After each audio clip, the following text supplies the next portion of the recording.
right. I actually just want to welcome beloved life and welcome the world that works for everyone, the spirit of the world that works for everyone to come and be here, make its presence known to us, because I really think it's not my plan, it's not my idea. I believe this is like the idea of heaven and earth for humanity.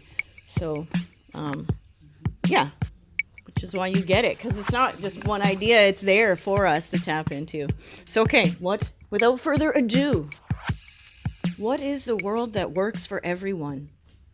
I read a fiction book once where a Christian preacher man, he moves his wife and children from Texas to hardcore jungle Africa to do missionary work. And there's one conversation where the teenage daughter, who is now an adult, is spending time with the local African man who was previously her teacher. And she's asking him, why wouldn't he want to move to America, the greatest country in the world, right? He brings up the political system. He says, in your country, everyone votes and the majority wins. So that means that a minority are unhappy. And then the woman's like, I never saw it that way before. And he carries on to say that they're here in the intense jungle of life or death, risk of starvation. We cannot afford to have our neighbors be unhappy or displeased with us. Anything can happen here, and we might need to rely on support from our neighbors. So we have to maintain good relationships. But how can everyone be kept satisfied? Surely someone will not be happy with what someone else has a right to do. Well, when someone in the village or area proposes to do a thing, there's a meeting to discuss it. And they negotiate and make deals one by one. They stay up all night wheeling and dealing until, yes, everyone feels okay with the deal they're getting. Sounds like a world that works for everyone to me. So, okay, do we have time to be like that? But anyways, let me carry on. When I say the world, I think you all know that I mean like how society is structured. It's not the earth, but it's our human world. And it's actually not set in stone, the world. It does not have to be the way that it is. The future is unwritten. I've told you a million times. You all know we are the creators. So what truly is the potential if we took the time to ensure that everyone was satisfied? No one felt discontent and wanting vengeance or to undo things. So here's a quote. The depths to which humanity has fallen is the measure of the heights to which it is called. This means that the bleakest, darkest, most dystopian, WEF, WHO, one world order future that you can imagine, total control and world domination, the complete opposite of that is that to which we are called. Total freedom and abundance. It's human greatness unleashed. The world that works for everyone is peace on earth. Because when things are working for you, you don't want to cause harm anywhere. It's precisely owing to a world that doesn't work for some that there is crime and illness. So, even this world doesn't really work for me. But anyway, I've heard folks say, oh, these young people, they think the world owes them. Well, I think it does. I really do. I think society and communities and neighborhoods, they owe every child every opportunity to reach their full potential. Because every child unloved is a ticking time bomb that becomes, danger to us, that as a price tag society has to pay. Okay, but first, and I don't really want to have to acknowledge this, but there do seem to be some forces that oppose peace and prosperity and human greatness. It might be one force, I don't know, but I do believe it is our duty to counter these forces. Arise now, all women who have hearts. Say firmly, we will not have great questions decided by irrelevant agencies. We will not have great questions decided by irrelevant agencies. Say it. These are actually not my words. These are the words of the original Mother's Peace Day proclamation in 1870. Did you know that? Mother's Day was originally Mother's Peace Day. It was taken over by the US government and the flour, chocolate, and greeting cards industries in the early 1900s, but for 30 years, Americans celebrated women's social and political activism. That's what Mother's Peace Day was. Mother's Peace Day proclamation was a call to women to leave their homes, gather with one another, and discuss the means to world peace. No joke, that was the call. The means to world peace. Women all over, including in Europe, were fed up with the consequences of war. We will not let our sons be taken from us to unlearn all that we have taught them of charity, mercy, and patience. Let us meet first as women to bewail and commemorate the dead. Let us then solemnly take counsel with each other as to the means whereby the great human family can live in peace.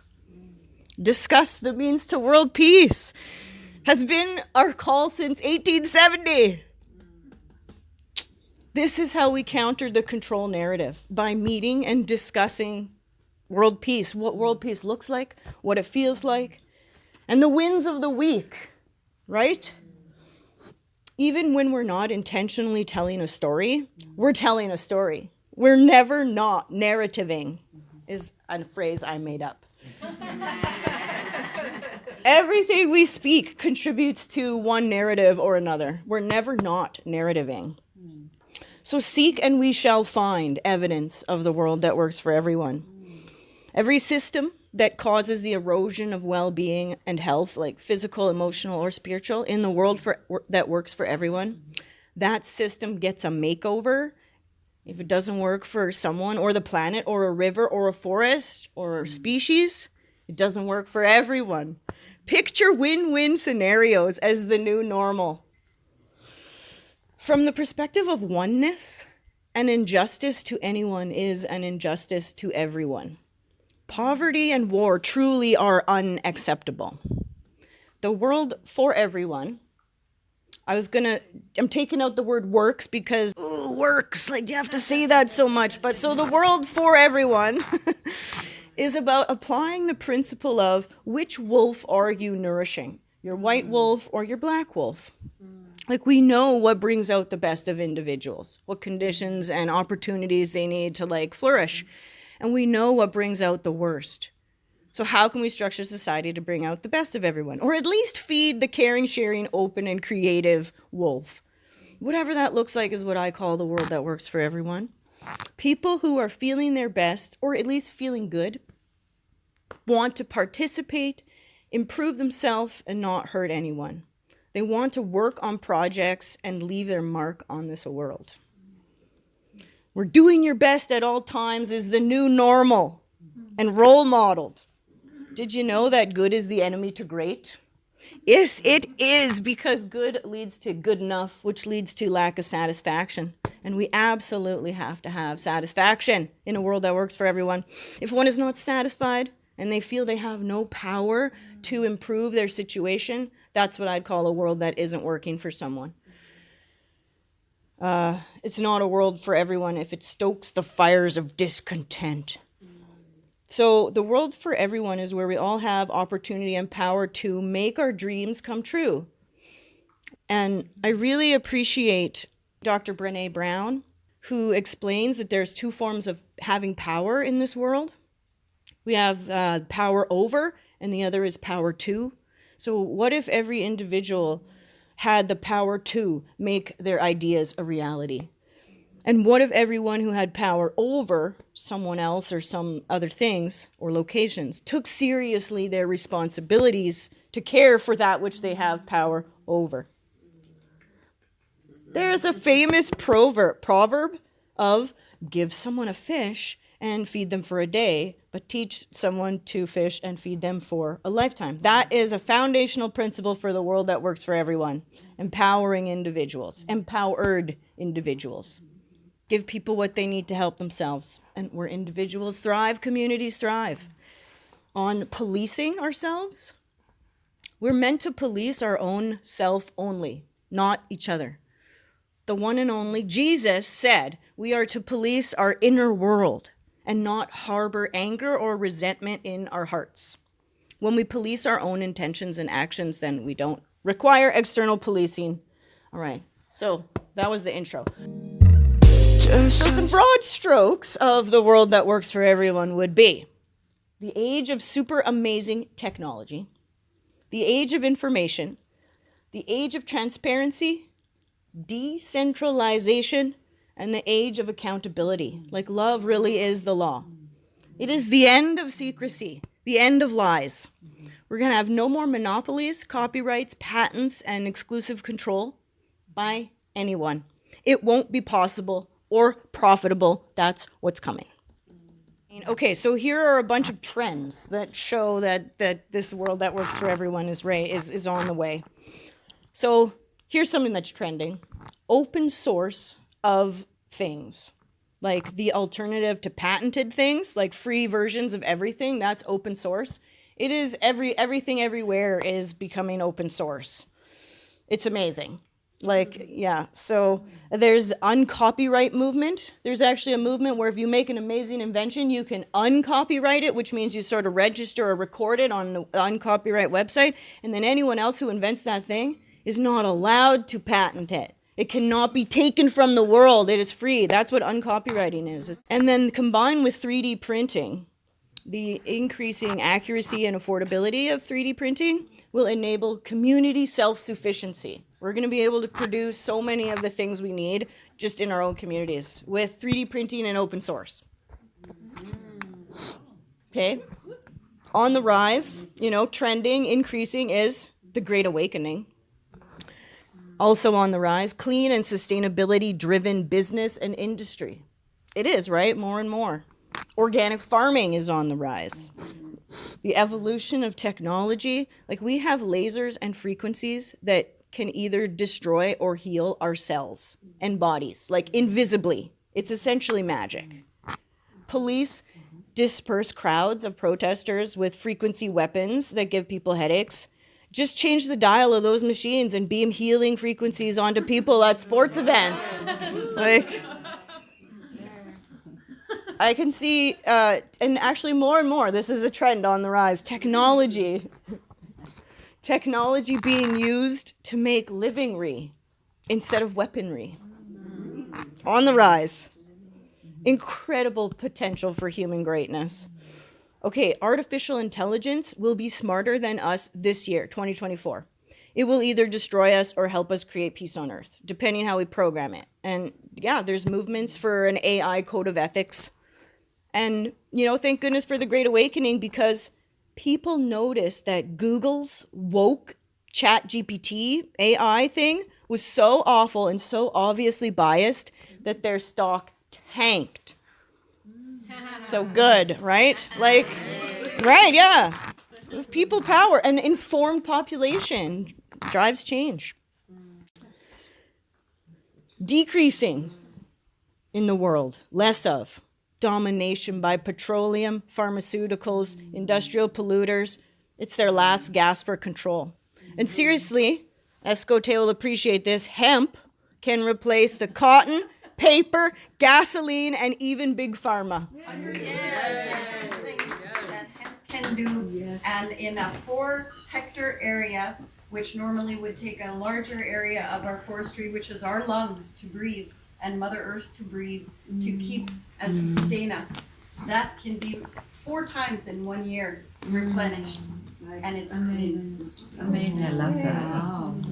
I mean, we could spend all day talking about, but when we cut down trees to make paper, you have to bleach them because the bark, it's so dark. But hemp, it's not as dark. It's easier to make it white. No bleach necessary, way better for the environment. Like, it is no wonder that plant was attacked and banned by the world domination types. Yeah, that was in the early 1800s, actually, when our ancestors over in the Americas, they were prospering between the 1500s and 1700s with this and all the textiles that they made. And they saw the prosperity, and they did what they did, and we'll leave it at that.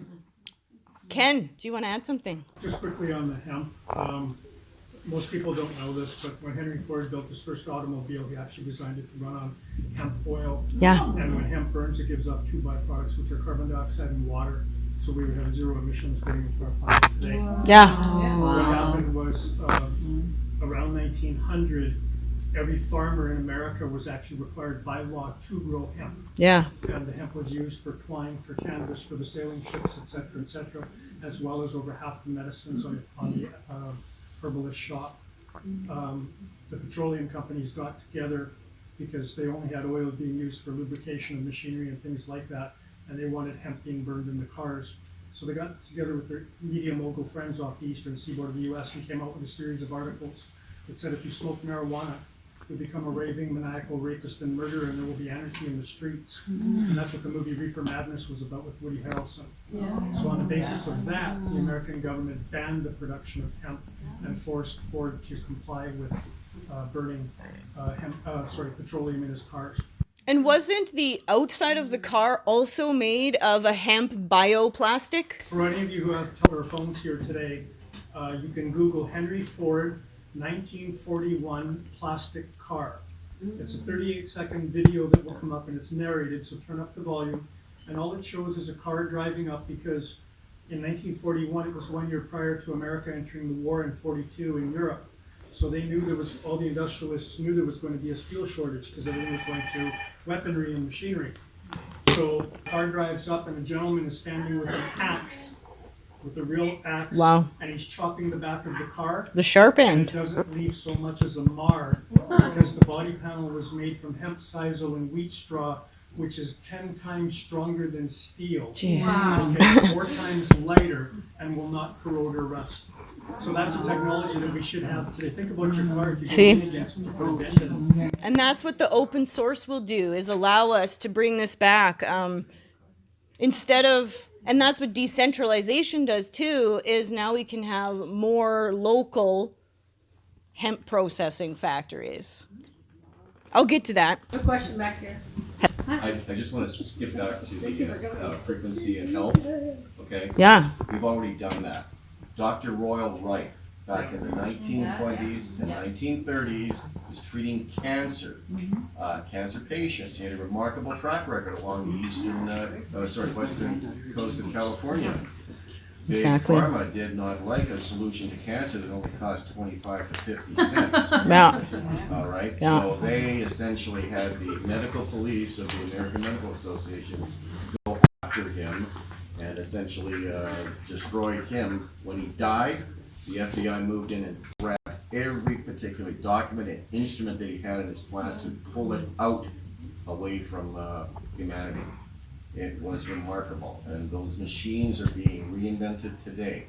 And Good. every virus, every bacteria has got a frequency, a vibration to it. Right. All we know, and I met this young gal at a conference a number of years ago who took DNA strands and recalculated what that frequency would be to break apart that DNA strand. And once you snap the DNA strand, you kill the virus inside your body. And that frequency will not affect any other cell except the one it is targeted at. That's how pinpoint we can get at it. It sounds like Star Trek to me, though. The frequency healing things. But yeah, that's what we're talking about after this. Let me tell you about some more trends, because there's a trend that is on the down, and it's trust in media. Recently, I noticed, 16% only. 16% trust in the media. Exactly, this group, exactly. Media, they take away our information in Canada. Can't even get information on media platforms. Go to Winnipeg Yep. Alternative Media. Winnipeg Alternative Media. Losing faith in politicians, which is actually causing an increase in getting into politics as an incorruptible good guy. Like it is. Losing faith in institutions, all of them, health, education, security, but it's all leading to decentralized solutions to every system that's not working. On the rise, despair and poverty. The zombie apocalypse is upon us. Like, that's what I called fentanyl and crystal meth use. It's like a complete loss of humanity. It's causing a decrease in safety, right? The public sphere. is becoming unsafe, which is driving increased interest in cleaning up the public sphere. The need is growing for fundamental systemic change. Also on the increase, the secrets being exposed everywhere, which we all know. Truth about health is increasing, which we all know about. Okay, increasing grassroots initiatives for every problem. Bringing the issue and the solutions to public awareness. Increasing legislation being enacted to protect the environment or species or bodies of water or forests. Knowledge of how to bring out the best of individuals is increasing. Yeah, all the problems have been solved. And they're spreading and they're becoming the new normal. It's just a matter of time. And we speed it up when we talk about the solutions.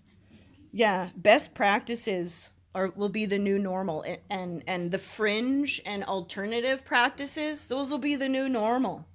Okay, increasing. Training teachers how to provide environments that are steeped in the power of yet. That reward progress instead of only end results. And nourish an open mindset instead of a closed mindset. Education researchers have the formula to turn the poorest performing students into the #1 school in their district. It's called the power of yet. Great TED Talk, inspiring TED Talk. By a professor, lots of data to go with it. Decreasing the willingness of people to sacrifice. Decreasing capitalism. The former finance minister of Greece, who was appointed in 2015 during their financial crisis, I saw in an interview recently, he said that capitalism is dead. He actually said that. We have only an illusion of free market capitalism. Everything has been captured. The online platforms that call themselves marketplaces, such as Amazon and Google, are actually huge, all-encompassing platforms that control access. They're not free marketplaces. They're actually a type of techno-fiefdom. And about bankers themselves, he said that we are seeing, quote, exponential concentrations of income in the hands of people who produce nothing except the right and opportunity to extract income from others. That's what bankers do. Create the right and opportunity to extract income and property from people. Increasing awareness about the banking corruption and how we use money and alternatives, thank goodness. Get this, guys. Banks can become public utilities backed by the wealth of all the resources of the country. Credit, or money, is created by your labor. That's it. It's sort of the same thing, but any labor counts. Any labor, including all the unpaid labor that we currently have now in a system where banks are public utilities. There's answers out there. I'm not an economist. Maybe one of you knows. But there's no employer. It's only someone who agrees with you as to how many hours of labor you worked. Imagine if all of 1 hour of my labor was worth the same as 1 hour of your labor. I can imagine it. All right. Decreasing is the trend of passing on traumas or nonsense rules from your parents. Increasing is individuals breaking unhealthy generational cycles, reconciliation movements worldwide, Every Child Matters movement. To me, the next logical step of Every Child Matters is everyone matters. Increasing, I'm going to tell you guys about how the law actually says that everyone matters. Increasing realization that if we just give an individual support and resources, they know what they need to reach their full potential. That it's cheaper to just pay people to buy the things they need instead of pay for programs to give people the things we think they need. Oh, I like that. Decreasing belief in our inferiority and sin. Less of that. And increasing information and knowledge sharing. There is a tutorial or a life hack for anything you want to know how to do on the internet. And increasing is belief in our greatness. That's nice. All right, so here is how super amazing technology and artificial intelligence are transforming the workforce. Hey? YouTube University. Yeah. Yeah, we can. So we had the Great Resignation. Like the Great Resignation that people just don't want to work meaningless jobs that don't even make ends meet. And so many people resigned during the pandemic and haven't got back to work. So we had the Great Resignation. And then if you watch TED Talks on the future of work, artificial intelligence is redefining work, and that everyone is predicting that in the near future, work will not look the same. They actually say that people have based their identities on what job they do, and the future of work is not what you do, but what skills you offer and how you help. That sounds like the world that works for everyone. Humanity going through an identity crisis because the workforce is changing. My ears are hearing huge opportunity, huge opportunity.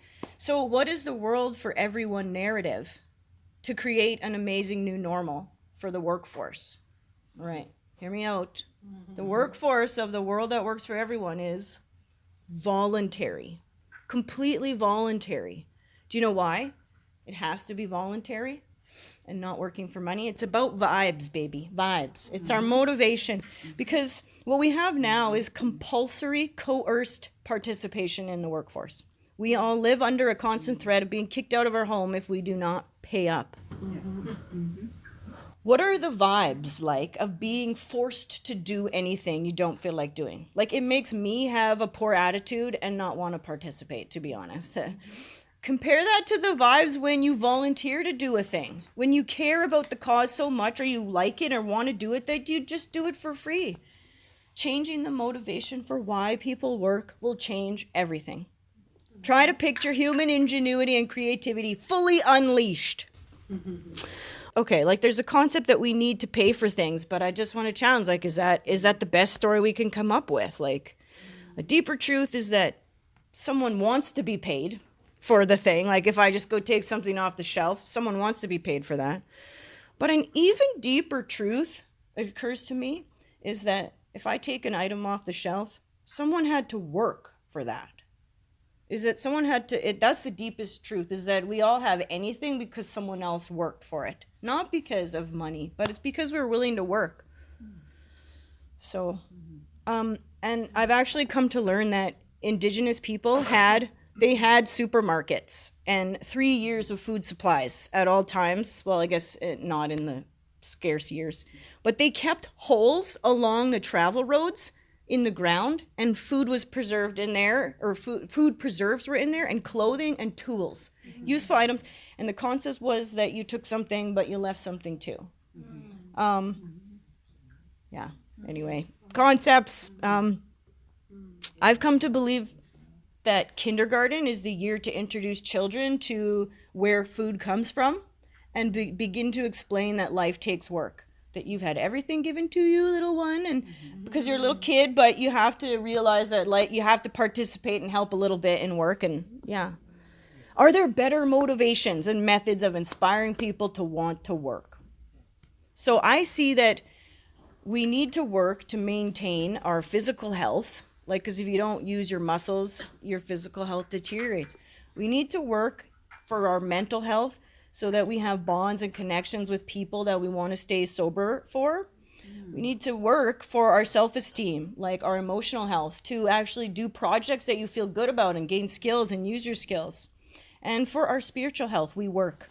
Because we work, we share our gifts, we develop our talents. So I don't believe that people wouldn't work if it was a voluntary system. So, and the Senate committee hearings, right now in the House of Canada, in the House of Commons, for Bill S-233, which is to create a national framework for a guaranteed livable income. It proves that giving people close to the poverty line of income, you're not even just giving people millions. It has cost savings in healthcare, prisons, justice systems, like way greater than what is paid out. There's lots of expert testimonies and excellent questions, and if you're interested, send me a message and I will send you the links to watch the Senate hearings.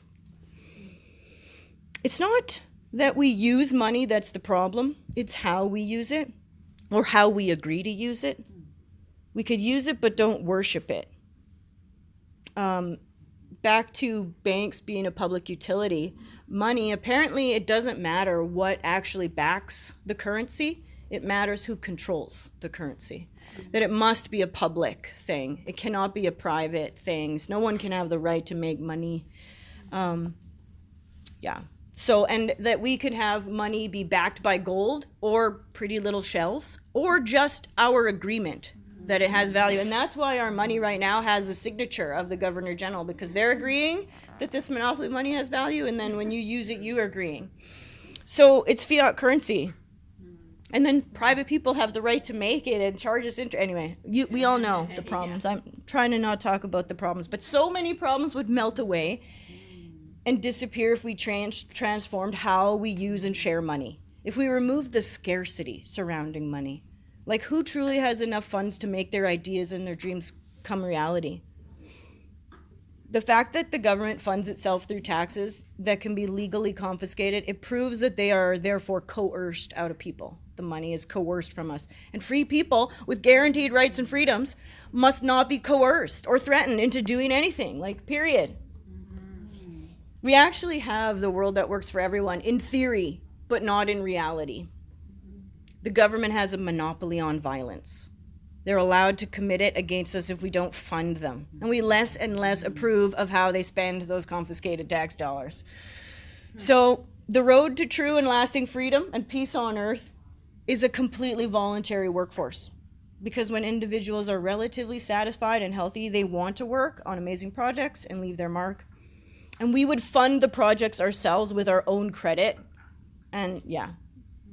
So, okay. That was part 2. There's a little more. Information sharing is creating the world that works for everyone. I just have to tell you about blockchain. Okay? Blockchain. Okay, this is what the information and the technology is bringing. Accountability, transparency, truth, and decentralization, as well as transforming work. So this is the blockchain. It's public ledgers of information, which cannot be controlled or filtered or covered up or tampered with, like by anyone, because the information is decentralized. It's not in one central server where someone could burn the building down or set up firewalls around it or whatever. All the information is put into blocks and sent on many different public servers. And so that's the concept of decentralized, and why the blockchain is so amazing. There's other securities that are why people are so excited about it too. But yeah, the blockchain enables full public transparency of transactions online. It creates transactions that can be investigated by anyone. It is the age of accountability. Scammers online. There could be a digital thumbprint attached to your online reputation, and if you scam someone or didn't fall through with anything, that's attached to you, and other people see that and won't transact with you. The blockchain creates trust between strangers. It does.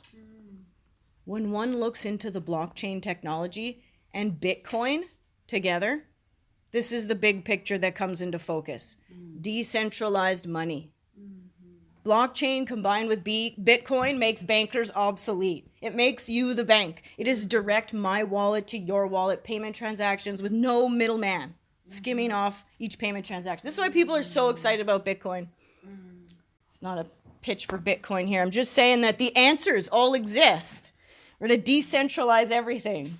Of most things is a solution. The centralization of power is what enables the control and corruption, right? Local and decentralization are the solution to many problems.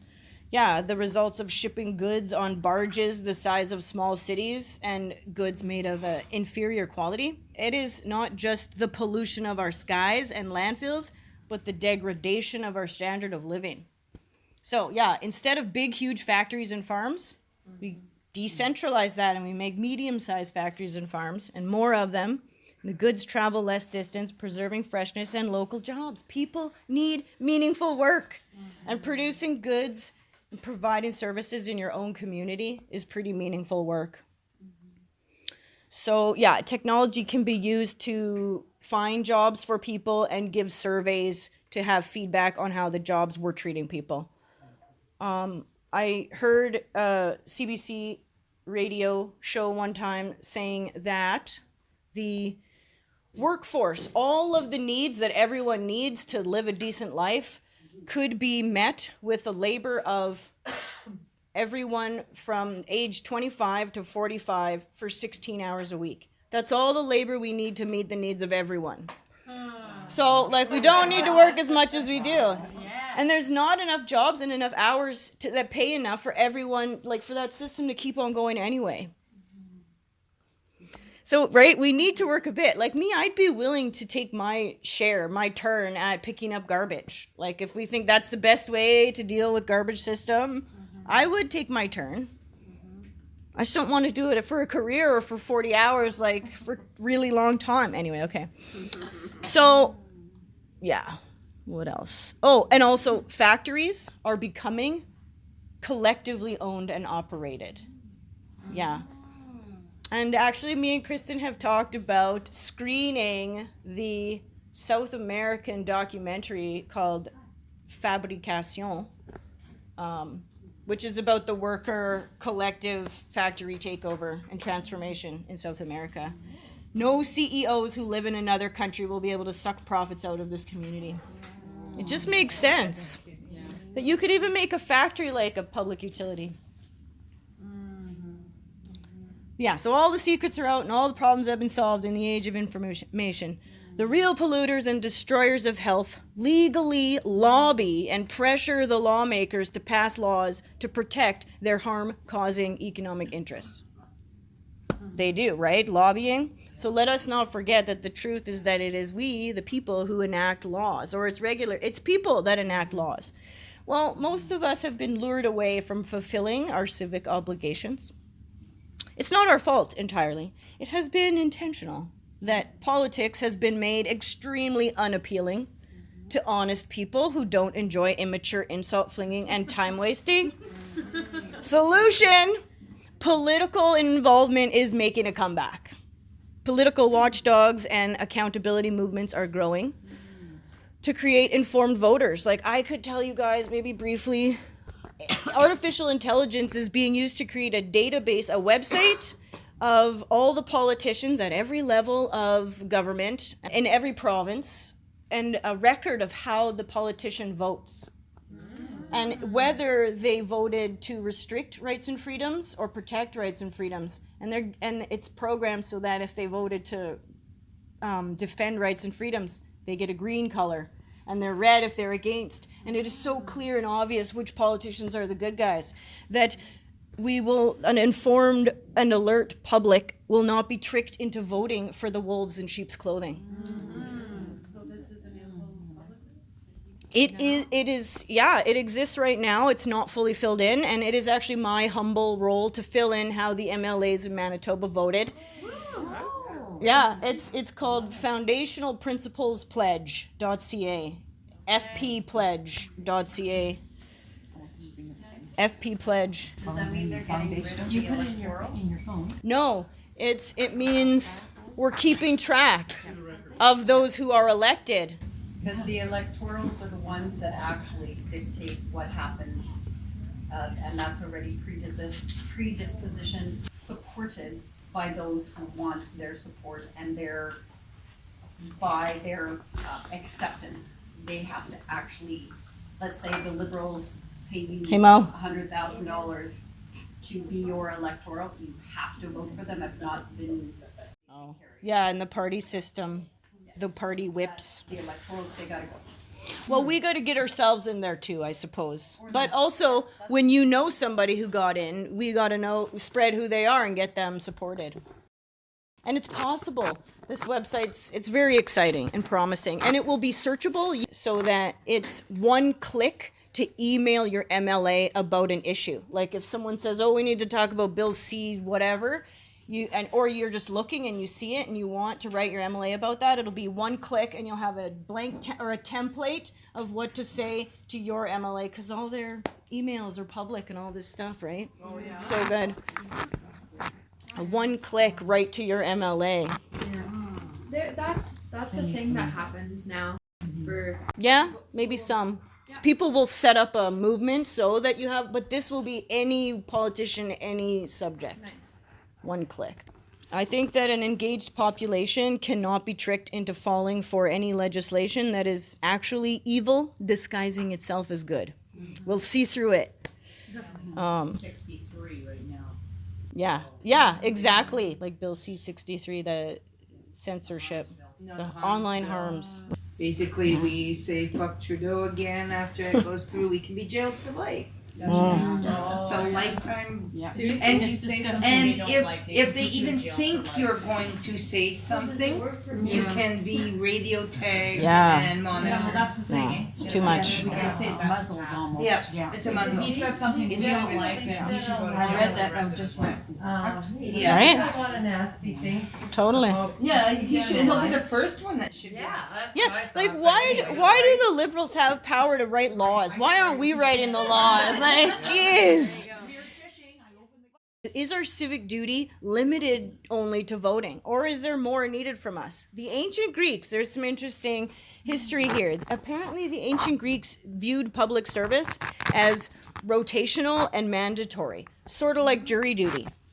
The founders of democracy, apparently they did not hold elections to fill public service jobs. They used a big stone type of plinko machine to randomly draw names. That's what happened. They actually believed that the average individual was capable of being given a task and then acquiring sufficient information and knowledge and could come to conclusions about how to proceed that would absolutely be best for the community.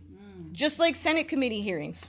The ancient Greeks knew that elections led to oligarchy and vote rigging and corruption. They knew that. So there you go. It is absolutely true that small groups of informed individuals can use the public courts to hold governments accountable to providing the best and top quality products and services. Ken. With the beginning political history of Canada, most people aren't aware of this. There was no party system. And exactly what Jen said occurred. Oh. That people started to polarize their votes, organizing blocks, etc. There were no parties in the initial formation of the Canadian government. You can look at that.